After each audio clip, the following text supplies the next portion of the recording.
नमस्कार दर्शको, लाईव्ह मराठीमध्ये आपल्या सर्वांचं स्वागत आहे।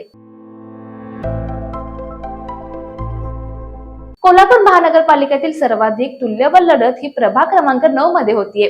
महाविकास आघाडी विरुद्ध महायुती अशी थेट लढत होत असतानाच सर्वच राजकीय पक्षांची नजर या मतदारसंघावर आहे। मात्र सुरुवातीपासूनच या मतदारसंघात महायुतीचे प्राबल्य जाणवत असल्याचे चित्र आहे। महायुती भाजपकडून विजयसिंग उर्फ रिंकू देसाई, शिवसेनेकडून माजी स्थायी समिती सभापती शारंगधर देशमुख, भाजपकडून माधवी मानसिंग पाटील आणि शिवसेनेकडून संगीता संजय सावंत हे उमेदवार रिंगणात आहेत। प्रभागातील परिस्थिती पाहिल्यास आणि स्थानिक स्थितीचा अंदाज घेतल्यास शारंगधर देशमुख हे सानी गुरुजी आणि अंबाईटांग परिसरातून यापूर्वी नगरसेवक राहिलेले आहेत, तर विजयसिंग उर्फ रिंकू देसाई हे मागील 2 वेळा संधी हुकल्यामुळे आणि सातत्याने विकास कामाचा पाठपुरावा ठेवत असल्याने मतदारसंघात अधिक प्रबळ आहेत।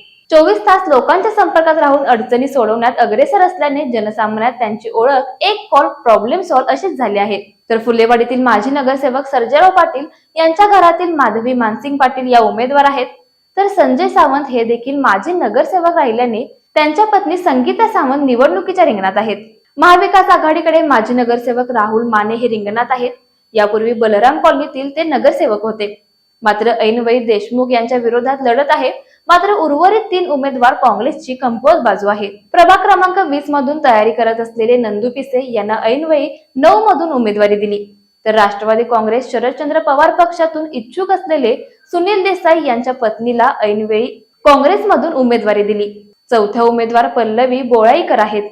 वास्तविक परिसराचा राजकीय अंदाज बांधला तर या प्रभागात महाविकास आघाडीला महायुती सरसप ठरत आहे। अजून प्रत्यक्ष मतदानाला काही दिवस शिल्लक असले तर विकासाचे विजन घेऊन महायुती प्रचार करत असल्याने मतदारांचा कल हा युतीच्या उमेदवारांच्या मागे राहिल्याचा अंदाज आहे। Bureau office live Marathi.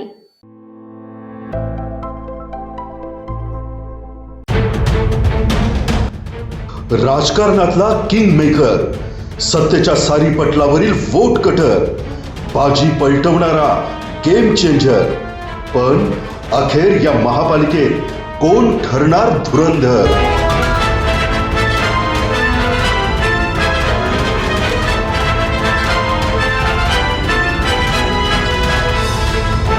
पहा फक्त लाईव्ह मराठीवर।